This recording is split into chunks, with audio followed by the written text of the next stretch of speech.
Hey guys, and welcome back to That LP Show. The name of the game is The Legend of Zelda: A Link to the Past for the Super NES. Let's continue climbing up Death Mountain to get to our final pendant. It's a pretty straight and narrow path here, not too many twists and turns. We do want to be careful here, just go straight down. And we are out, and we want to be very careful climbing up this mountain. There are falling boulders, and they do hurt. Hey, what's here? This cave leads to the path back to Kakariko Village. We don't want to go there quite yet. We still have business to tend to. Yeah, it looks like we got some jewels up here. Okay, before going any further up, I want to drop down here and go into this little cave.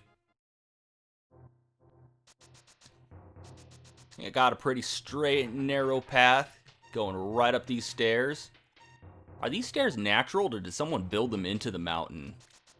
Oh, I guess someone's actually been here. There are torches. Okay, so for coming here, we get another piece of heart. Link, it is I, Sahasrara. You must somehow make your way to the top of Spectacle Rock. From there, you can reach the Tower of Hera on top of Death Mountain. Okay, so we'll be going there. First drop down here. Let's get our net ready. We have an empty bottle thanks to the guy under the bridge. We'll go ahead. No, I want to actually catch a fairy. Thank you. Alright, let's move along. Okay, got a weird little worm enemy right here. Let's get them out of the way. There we go. Oh, come on. Straight down, please. There we go. Alright, and now let's go back up the steps, or ladder, or whatever this thing is. It's kind of hard to tell. We got kind of a three-quarter overhead view. Okay, doesn't seem to be any way up. Whoa, looks like the old man knows what he was talking about. Maybe he wandered into this magical transporter, and that was his own personal mirror for getting back. Okay, for some reason, we are a bunny rabbit. Why? What do you want? Do you have something to say to me, silly rabbit? Tricks are for kids. I came here to get the power of gold, but now I'm a freak and can't go back to the real world. The real world, as opposed to this world? Is this world fake? Am I imagining this? Don't you mean the light world? think I'm just thinking about it way too hard. If only I had the moon pearl from the Tower of Hera, I could go back to my original shape. I've got a good reason to be stressed out, so back off. Shoo! Shoo! Okay, hey, are you kicking around a little girl Goomba thing? Oh, who are you, Mr. Bunny? This world is like the real world. Again, it's not a fake world. But evil has twisted it. The golden power is what changed your shape to reflect what is in your heart and mind. I'm always changing my mind, so I turn into a ball. If you have a ball called the moon pearl, you can keep your original shape here. And I guess Link likes to screw a lot because he turned into a rabbit. Okay, come on, I already read this. Okay, just use the magical mirror while standing in the off-colored area to come up here to the top of Spectacle Rock, and we get another piece of heart. And no time to waste, let's head right in to the Tower of Hera. Okay, and if we use the magical mirror inside a dungeon, it'll transport us right back to the entrance. Just like that. Okay, first place I want to go is down here. Okay, got a few enemies I want to take care of before hitting that crystal switch. Let's take care of these Stalfos, and I'll just hit that and take care of this guy real easily. There we go, and that's what we came in here for, just that key. Okay, let's go ahead and hit that with the boomerang, and hit that one with the boomerang. That tile just tells you the same thing I told you about the magic mirror, so I'm not going to bother reading it. I want to grab that heart. Oh, wait. Yep. Grab it with the boomerang. Forgot to mention that you can actually grab items with the boomerang. Don't need magic. What do we got in here? A map. And it's in this dungeon that the map can be kind of handy if it's your first run through. This game actually introduces something new to the Zelda series, multi-floored dungeons. Okay, this is that room I was talking about before, to where you couldn't just hide in the doorway because, as you can see, it's a flight of steps and it just forces you right out of the doorway.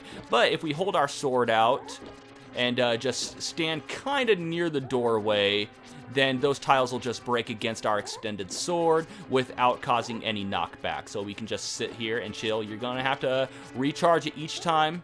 And don't worry, the sword doesn't have to be fully charged. You just have to be going through the motion of sticking the sword out so the tiles have something to run into.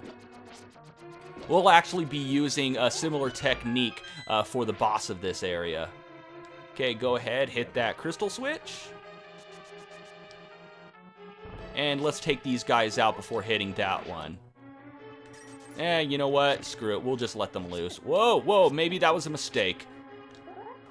Come on, let's get rid of you guys. Ah, come on. Die, you. Thank you.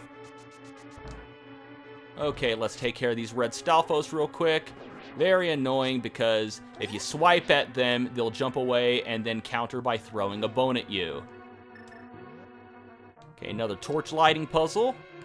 And that makes a treasure chest appear with the big key. So yeah, we get it very, very early. Get a few magic refills here.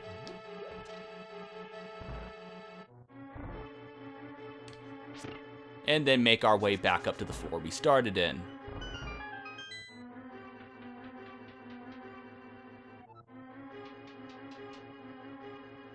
Okay, oh, you know what?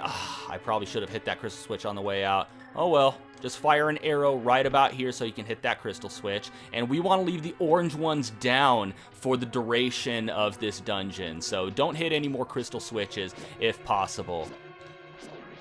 Okay, try to take these guys out. When you smack them, there is knockback, so be careful because we have those pits to fall in. And if you fall in certain pits, you'll end up falling down to a lower level of the dungeon.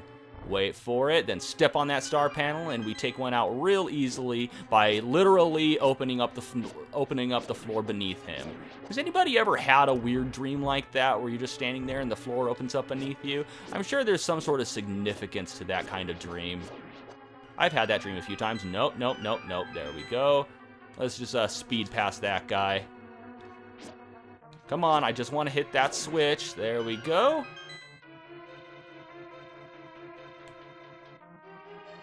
And there are enemies and some items that you can get from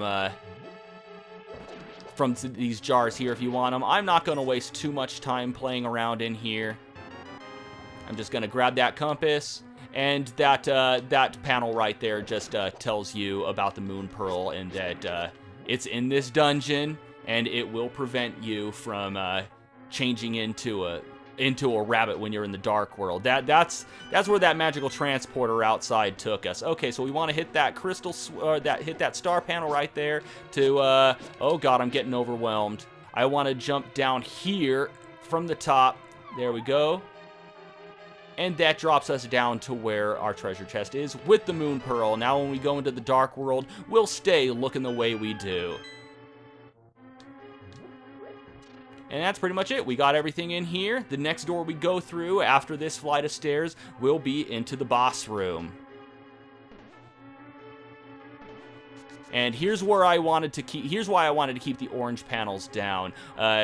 We can come into here, or we can lift up these jars, and there are plenty of hearts for us. And judging by that horned skull there, we can come into here.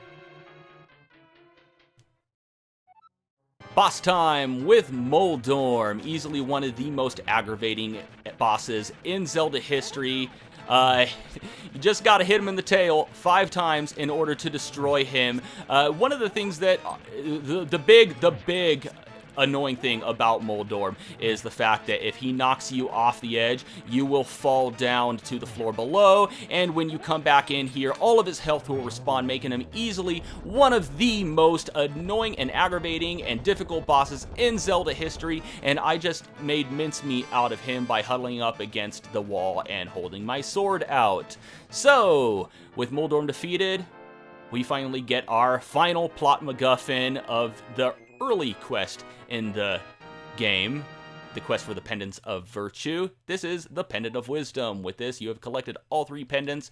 Go now to the Lost Woods to get the Master Sword, but that's going to have to wait until next time. And until next time, thank you for watching That LP Show, and have a one that is good.